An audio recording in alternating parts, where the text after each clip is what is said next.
Hello ടഡേസ്, ഞാൻ സിയാദ് ഇല്ലിക്കൽ. ഇന്ന് വാർത്തകളിൽ നിറയുന്ന ഒരു കാര്യം സെബി ഷോർട്ട് സെൽ ബാൻ ചെയ്തു എന്നുള്ളതാണ്. അപ്പോൾ ഇതിനെക്കുറിച്ചിട്ട് നമുക്ക് വ്യക്തമായിട്ട് മനസ്സിലാക്കാൻ ശ്രമിക്കാം. സെബി ഷോർട്ട് സെല്ല് ബാൻ ചെയ്തിട്ടുള്ളത് ആദ്യമായിട്ട് ഇത് ഇൻസ്റ്റിറ്റ്യൂഷണൽ ട്രേഡേഴ്സിനാണ്. സ്റ്റോക്കുകളിലാണ് ബാൻ ചെയ്തിട്ടുള്ളത് രണ്ടാമതായി. മൂന്നാമതായി നേക്കഡ് ഷോർട്ട് സെല്ലാണ് ബാൻ ചെയ്തിട്ടുള്ളത്. നാലാമതായിട്ട് FNO എനേബിള് ചെയ്യാത്ത സ്റ്റോക്കുകളിലാണ് ബാൻ ചെയ്തിട്ടുള്ളത്. പെട്ടെന്നുള്ളൊരു ആൻസർ ഇതാണ്. അപ്പോൾ പ്രോ ട്രേഡേഴ്സിന് കാര്യങ്ങൾ മനസ്സിലായിട്ടുണ്ടാവും. അല്ലാത്ത സാധാരണ ആളുകൾക്ക് ഞാൻ ഓരോ കാര്യങ്ങൾ എക്സ്പ്ലെയിൻ ചെയ്ത് നമുക്ക് പോകാം. 1992 സെബി സ്ഥാപിതമായത്. ഇൻവെസ്റ്റേഴ്സിനെ പ്രൊട്ടക്റ്റ് ചെയ്യുക എന്നുള്ളൊരു ഉദ്ദേശത്തിലാണ് സെബി സ്ഥാപിതമായിട്ടുള്ളത്. അപ്പോൾ നാളെ ഇതുവരെ സെബി നടത്തിയിട്ടുള്ള എല്ലാ പരിഷ്കാരങ്ങളും എല്ലാ നിയമ നിർമ്മാണങ്ങളും നമ്മൾ സാധാരണ റീറ്റെയിൽ ട്രേഡേഴ്സിന് വേണ്ടിയിട്ടാണ്, നമ്മളെ സംരക്ഷിക്കാൻ വേണ്ടിയിട്ടുള്ളതാണെന്ന് ആദ്യമേ തന്നെ മനസ്സിലാക്കുക. ഈ ഒരു കാര്യത്തിലേക്ക് വരുമ്പോൾ ഷോർട്ട് സെല്ല് എന്താണെന്ന് ചില ആളുകൾക്ക്, ഒരുപാട് ആളുകൾക്ക് ഇപ്പോഴും കൺഫ്യൂഷൻ ഉണ്ട്. അപ്പോൾ ഞാൻ ഒരു ഷോർട്ട് സെല്ലിനെ കുറിച്ച് ഞാനൊന്ന് എക്സ്പ്ലെയിൻ ചെയ്യാം. ഷോർട്ട് സെല്ല് എന്ന് പറയുന്നത് മാർക്കറ്റിൽ രണ്ട് തരത്തിലുള്ളൊരു വ്യൂ ആണ് ഉള്ളത്. ഞാനിത് വളരെ ബിഗിനർ ലെവലിലാണ് പറഞ്ഞ് മനസ്സിലാക്കാനായിട്ട് ശ്രമിക്കുന്നത്. രണ്ട് തരത്തിലുള്ളൊരു വ്യൂ ആണ് ഉള്ളത്. ഒന്ന് ബുള്ളിഷ് വ്യൂ, രണ്ട് ബെയറിഷ് വ്യൂ.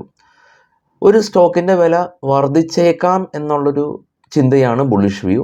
ഒരു സ്റ്റോക്കിൻ്റെ വില ഇടിഞ്ഞേക്കാം എന്നുള്ള ചിന്തയാണ് ബെയറിഷ് വ്യൂ. നമുക്കറിയാം, ABC എന്ന് പറയുന്ന ഒരു ബാങ്കിങ് കമ്പനിയാണെന്ന് വിചാരിക്കുക. ഈ ABC എന്ന് പറയുന്ന ബാങ്ക് അവർ പുതിയൊരു ക്രെഡിറ്റ് കാർഡ് ഇഷ്യൂ ചെയ്തു എന്നുള്ളൊരു പോസിറ്റീവായിട്ടുള്ളൊരു വാർത്ത വന്നു. ABC ഇപ്പോൾ ട്രേഡ് ചെയ്യുന്നത് 100 രൂപക്കാണ്. സ്വാഭാവികമായിട്ടും പോസിറ്റീവായിട്ടുള്ള ന്യൂസ് വരുമ്പോൾ ഡിമാൻഡ് കൂടും, 100 രൂപ മുകളിലേക്ക് പോയേക്കാം എന്നുള്ളൊരു ചിന്ത നമുക്കുണ്ട്. അപ്പോൾ അതാണ് ബുള്ളിഷ് വ്യൂ. ഈ ഒരു പെർസ്പെക്റ്റീവിൽ നമ്മൾ ഇൻട്രാഡേയിലേക്ക് കയറാണ്. നമ്മുടെ കയ്യിൽ ഉള്ളത് 5000 രൂപയാണ്. ബ്രോക്കർ ഇപ്പോൾ 5 മടങ്ങ് തരും. അപ്പോൾ 25,000 രൂപയാണ്. അപ്പോൾ 25,000 രൂപക്ക് നമുക്ക് ഈ ഒരു സ്റ്റോക്കിൽ ട്രേഡ് ചെയ്യാം. അപ്പോൾ എന്താ ഇതിൻ്റെ ഒരു ന്യൂനത? ഇന്ന് വൈകിട്ട് ഇൻട്രാഡേ കട്ട് ഓഫ് ടൈം ഏകദേശം ഒരു 3:10 ആവണ ഉള്ളിൽ നമ്മുടെ ഈ വ്യൂ അനുസരിച്ച് പോയാലും പോയില്ലെങ്കിൽ നമ്മളത് എക്സിറ്റ് ചെയ്ത് മാറുക എന്നുള്ളതാണ്. അതാണ് ബുള്ളിഷായ രീതിയിൽ നമ്മൾ ഈ ഒരു സ്റ്റോക്കിനെ സമീപിക്കുന്നത്. ബെയറിഷ് ആയിട്ടുള്ള രീതിയിൽ, അതായത് ഷോർട്ട് സെൽ എന്ന് പറഞ്ഞു കഴിഞ്ഞാൽ ഇതേ ABC എന്ന് പറയുന്ന ബാങ്കിങ് കമ്പനിയിൽ RBI ഒരു പെനാൽറ്റി ചുമത്തി.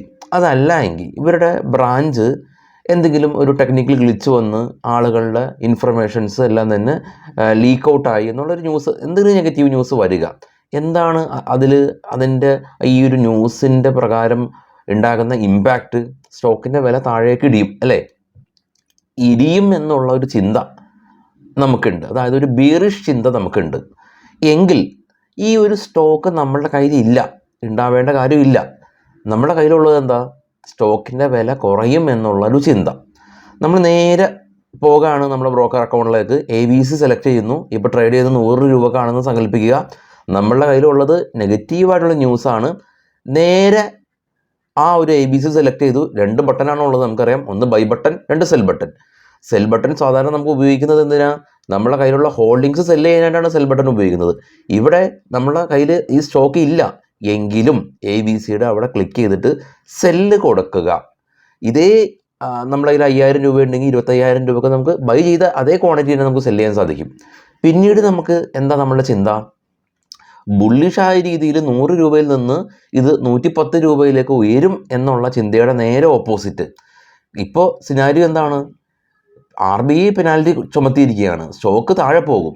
100 രൂപയിൽ നിന്ന് അത് താഴെ 90 രൂപ വരെ പോകുമെന്നുള്ളതാണ് ബെയറിഷ് ചിന്ത. അപ്പോൾ ഈ പോകുമെന്നുള്ള ചിന്തയുടെ പുറത്ത് നമ്മൾ സെല്ല് ചെയ്ത് വെച്ചിരിക്കുന്നതാണ് ഷോർട്ട് സെൽ എന്ന് പറയുന്നത്. അതായത് നമ്മളുടെ കയ്യിലില്ലാത്ത ഒരു സ്റ്റോക്കിന് നമ്മൾ വെറുതെ സെല്ല് ചെയ്യുകയാണ് ചിന്തയുടെ പുറത്ത്, അല്ലെങ്കിൽ ന്യൂസിൻ്റെ പുറത്ത്, അല്ലെങ്കിൽ ആ ഒരു വ്യൂയുടെ പുറത്ത്. ഇത് തെറ്റൊന്നുമല്ല, ആളുകൾ ചെയ്യാറുണ്ട്, ട്രേഡേഴ്സ് ചെയ്യാറുണ്ട്. അപ്പോൾ അങ്ങനെ ചെയ്യുമ്പോൾ 100 രൂപയിൽ നിന്ന് 90 രൂപയിലേക്ക് പോയിട്ടുണ്ടെങ്കിൽ 10 രൂപ നമുക്ക് ഒരു സ്റ്റോക്കിൻ്റെ പുറത്ത് പ്രോഫിറ്റ് കിട്ടും. അപ്പോൾ ഇതിനെയാണ് ഷോർട്ട് സെൽ എന്ന് പറയുന്നത്. അപ്പോൾ ഇൻസ്റ്റിറ്റ്യൂഷൻസ് ഇത് ചെയ്യാനായിട്ട്, ഇവരെ നേക്കഡ് ചെയ്യാനായിട്ട് ഇവരെ വിലക്കിയിരിക്കുകയാണ്. ഓപ്ഷൻസിൻ്റെ കേസിലാണ് നേക്കഡ് ചെയ്യാനായിട്ട് വിലക്കിയിരിക്കുന്നതാണ്. ഓപ്ഷൻസിൻ്റെ കേസിലേക്ക് വരുമ്പോൾ സ്റ്റോക്ക് ഇടിഞ്ഞേക്കാം എന്നുള്ള രീതിയിൽ നമ്മൾ സമീപിക്കുന്നത് ഒന്നല്ലെങ്കിൽ പുട്ട് ബൈ ചെയ്യുക, അതല്ലെങ്കിൽ കോൾ ഷോർട്ട് ചെയ്യുക, എന്നുള്ള 2 വ്യൂ ആണ്. അതല്ലെങ്കിൽ ഫ്യൂച്ചർ ഷോർട്ട് ചെയ്യുക സ്റ്റോക്കിൻ്റെ.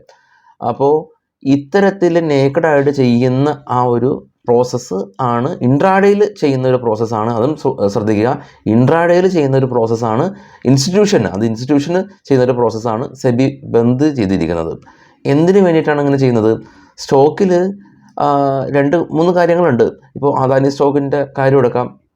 ആ ഒരു സമയത്ത് ഹിൻഡൽബർഗ് എന്ന് പറയുന്നത് ഇവിടെ സത്യം പുറത്തേക്ക് കൊണ്ടുവരുന്ന അങ്ങനെ ഒരു ചിന്തയുള്ളൊരു കമ്പനിയല്ല. ഇവർ ഇത്തരത്തിൽ ഷോർട്ട് സെല്ല് ചെയ്യുന്നൊരു കമ്പനിയാണ്. ഏതെങ്കിലും ഒരു കമ്പനിയുടെ മേൽ ഇങ്ങനെയുള്ളൊരു കണക്കുകളിൽ ഉള്ള കാര്യങ്ങളോ ഇതൊക്കെ കണ്ടുപിടിച്ചതിന് ശേഷം അലിഗേഷനാണ്, അത് സത്യമാകാൻ സാധ്യതയില്ല. എങ്കിലും ഇങ്ങനൊരു റിപ്പോർട്ട് ആദ്യം പുറത്തു വിടും, സ്റ്റോക്കിനെ അങ്ങ് സെല്ല് ചെയ്യും, അവർ പ്രോഫിറ്റ് ഉണ്ടാക്കി അവർ പ്രോഫിറ്റ് എടുത്ത് പോകും. അപ്പോൾ ഇത്തരത്തിലുള്ള സാഹചര്യങ്ങൾ ഇനി ഉണ്ടാവരുത്. അല്ലെങ്കിൽ വലിയ വലിയ ഇൻസ്റ്റിറ്റ്യൂഷൻസ് കൃത്രിമമായിട്ട് സ്റ്റോക്കിനെ ഇടിച്ച് താഴ്ത്തുക, അതിനുശേഷം മുകളിലേക്ക് പൊക്കുക, ഇങ്ങനെയുള്ള കൃത്രിമം ഇല്ലാതാക്കാൻ വേണ്ടിയിട്ടാണ് ഇത്തരത്തിലുള്ളൊരു ഷോർട്ട് സെല്ല്, ഇപ്പോൾ naked short cell SEBI bandh ചെയ്തിരിക്കുന്നത്. ഇനി ഇത് മാറ്റി നിർത്തി കഴിഞ്ഞാൽ കൂടിയും ഷോർട്ട് സെല്ല് എപ്പോഴും ഇതിനൊരു ഡേഞ്ചർ വശമുണ്ടെന്ന് ശ്രദ്ധിക്കുക. ഒരുപാട് മെസ്സേജുകൾ നമുക്ക് വരാറുണ്ട്. ഷോർട്ട് സെല്ല് ചെയ്തതിന് ശേഷം സ്റ്റോക്ക് UC അടിച്ചു. എന്താ UC? അപ്പർ സർക്യൂട്ട് പോയി, പിറ്റേ ദിവസം ഹ്യൂജ് പെനാൽറ്റി വന്നു. അതെ, നമ്മൾ റീറ്റെയിൽ ട്രേഡേഴ്സ് ആയാൽ കൂടിയും ഒരു സ്റ്റോക്ക് ഷോർട്ട് സെല്ല് ചെയ്യുമ്പോൾ അത് സീവിയറായിട്ട് ആ ഒരു സ്റ്റോക്കിനുണ്ടാകുന്ന സ്വാഭാവികമായ പ്രൈസ് ആക്ഷൻ കാരണം സ്റ്റോക്കിനെ നമുക്ക് ഷോർട്ട് ചെയ്യാം. നമ്മൾ റീറ്റെയിലേഴ്സിൻ്റെ കാര്യമാണ് പറയുന്നത്, ഷോർട്ട് ചെയ്യാം. പക്ഷേ ഇതേ സ്റ്റോക്ക് തന്നെ തിരിച്ച് UC അടിക്കുമ്പോൾ നമുക്ക് വലിയ പെനാൽറ്റി നെക്സ്റ്റ് ഡേ നമുക്ക് വരാനുള്ള സാധ്യതയുണ്ട്. ഒരുപാട് ആളുകൾക്ക്, ഈ വീഡിയോ കാണുന്ന ആളുകൾക്ക്, ഒരുപാട് ആളുകൾക്ക് ഷോർട്ട് സെല്ല് ചെയ്തിട്ട് നഷ്ടവും ഉണ്ടാക്കിയിട്ടുണ്ട്. അപ്പോൾ ഇന്നത്തെ ഇതിൻ്റെ ചർച്ച വിഷയം ഇതാണ്.